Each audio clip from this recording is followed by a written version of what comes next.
came back here where I started because I will shoot my final Netflix special tonight.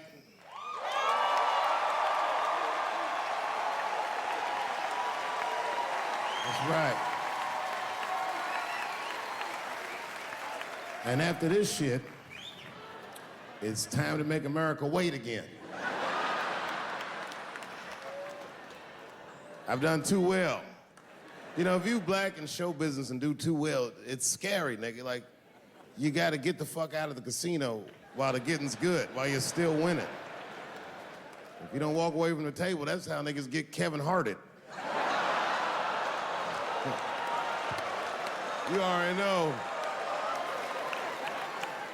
That's my man. I'm just saying, if he got a sex tape out, well, it's just a matter of time for me.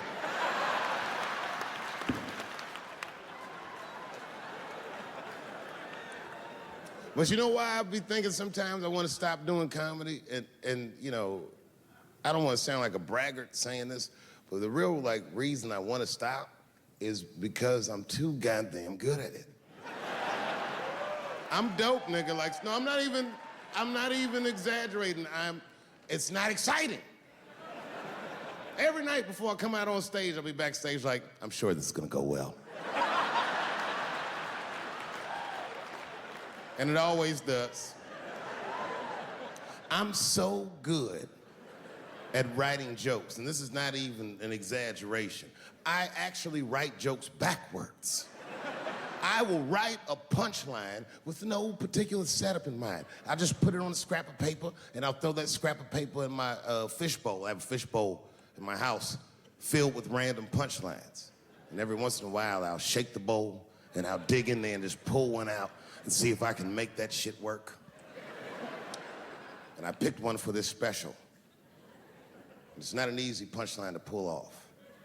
Are you ready? Yeah. Here it goes. The punchline is, so I kicked her in the pussy.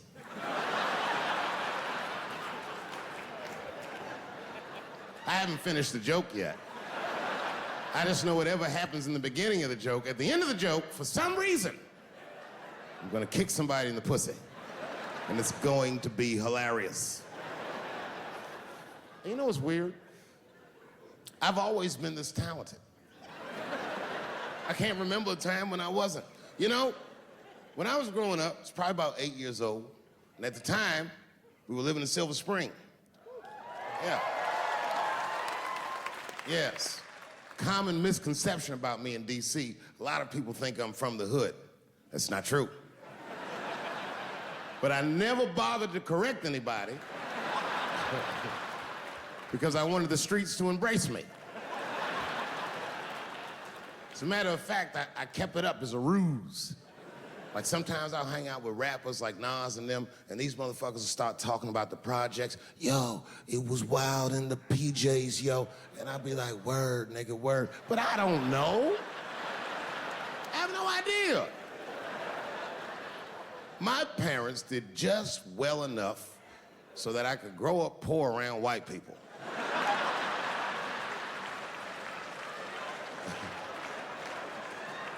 And to be honest, when Nas and them talk about the projects, nigga, I used to get jealous because it sounded fun. Everybody in the projects was poor, and that's fair. But if you were poor in Silver Spring, nigga, it felt like it was only happening to you. Nas does not know the pain of that first sleepover at a white friend's house. And you come back home on Sunday and just look at your parents like, y'all need to step your game up. Everything in Timmy's house works. Remember the first time you saw that? In the cold winter, and you'd be at a white friend's house and see the motherfuckers in their living room without their coats on?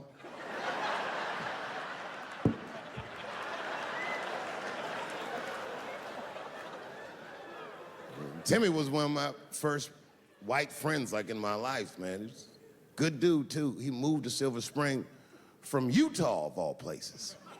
I guess his family was affiliated with that Mormon church they got down there, and Me and him used to hang out, and one day I was at his house, we were just hanging out, and Timmy says, Dave, why don't you stay for dinner tonight? I said, oh man, I'd love to, but I can't. If I'm not home before dark, my mother will kill me. That was a lie. My mother had several jobs. I hadn't seen her in like 3 or 4 days. And the only reason I lied to Timmy was because at that point in my life, it was my experience that white dinner wasn't delicious.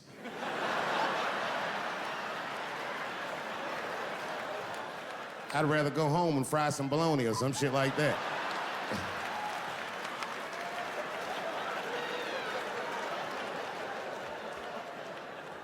But then old Timmy threw me a curveball I wasn't expecting. He said, well, it's too bad you can't stay, Dave, because Mom made stovetop stuffing. I said, what the fuck, stovetop? Well, hold on, nigga, let me make some phone calls real quick. I had seen that commercial so many times, I had dreamt of getting my hands on some of that stovetop stuffing. And finally, I met a motherfucker that actually had a box of stovetop in the house. I couldn't miss this opportunity, so I pretended to call my mother. And then I came back and I said, Timmy, you're not gonna believe this great news. Mom said I can stay. And he said, fantastic. He said, why don't you come with me and we'll help set the table and then we can say the blessing. I had no interest in setting this motherfucker's table or saying these crazy ass Mormon prayers. I just wanted that goddamn stuffing. So I told Timmy, I said, you know what, I'd love to help, but let me go wash my hands first. My plan was simple. Wash my hands slowly, and by the time I'm done, the table will be set, the blessing will be said, and all that there will be left to do is eat. Went to the bathroom. I washed my hands very slowly. I must have been in there for about 10 minutes. And suddenly, one of his mothers came to the door.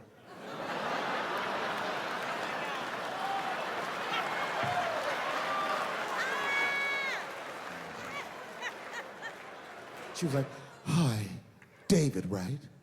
I said, yes, ma'am. She said, Timmy tells me that you're planning on staying for dinner. I said, I hope that's not a problem, ma'am. She says, no, it's no problem. In fact, we'd love to have you. It's just that we weren't expecting company. And I'm afraid there's not enough stovetop stuffing for everybody. So I kicked her in the pussy. Bam! Ladies and gentlemen, I told you I'm dope, nigga. I told you what I was gonna say and you still didn't see it coming. And that's why I make the big bucks.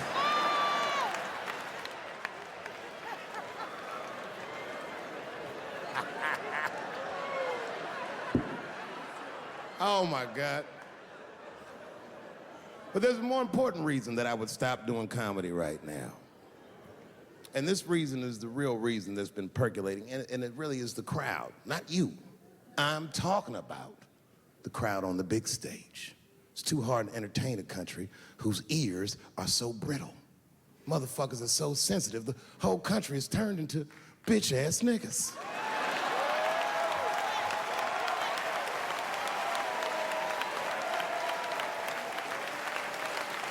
Everything you say upsets somebody. You know, I can remember when it all started. It was when I was doing Chappelle show. When I was doing Chappelle show, I used to do the show, and then on the weekends, I do like concerts and shit like that. So I'm doing a concert, and there was a couple in the front row, beautiful couple. The wife was obviously Asian. You could see it in her face.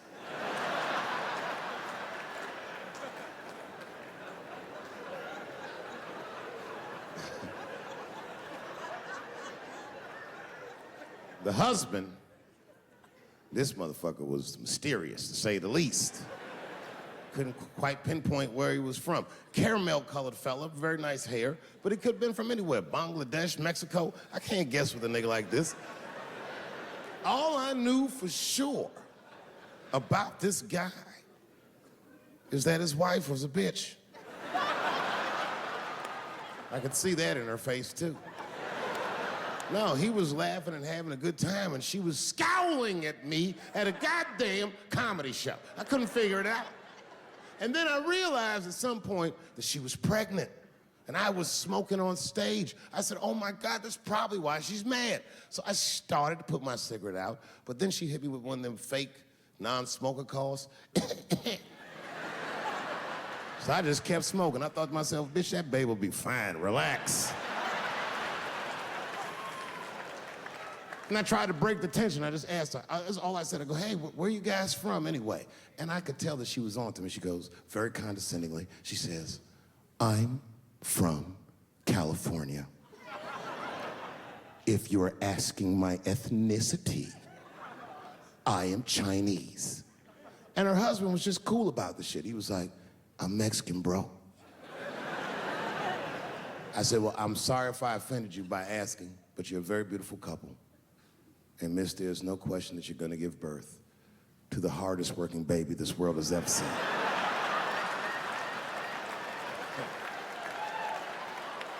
That's not a bad joke.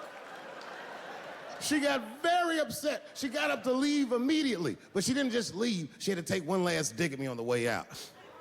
I will never buy one of your fucking DVDs again, Dave Chappelle. I said, ma'am, with all due respect, Chinese people don't buy DVDs.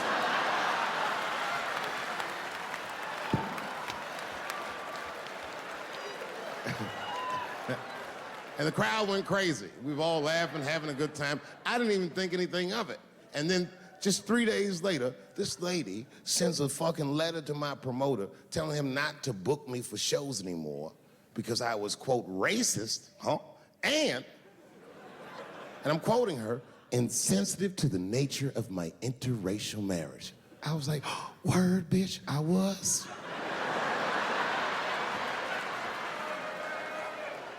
If she had just done a little bit of research, she would know that I myself am in an interracial marriage. That's right. In fact, my wife is Asian too. Surprise, bitch, I'll see you on Thanksgiving.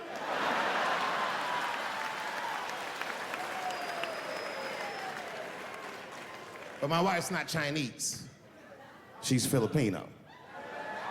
That's right, that's right. And our kids are Puerto Rican somehow, so there you go. But I don't give a fuck about interracial marriage. In fact, you know what? My mother is half white. A lot of people don't know that. Well, all right, you were a little too excited, but okay. A lot of people don't believe me when I say that, but it's true. You can't tell looking at me, but if I grew my hair out, you would think you was at a fucking Cat Williams concert. My shit is beautiful.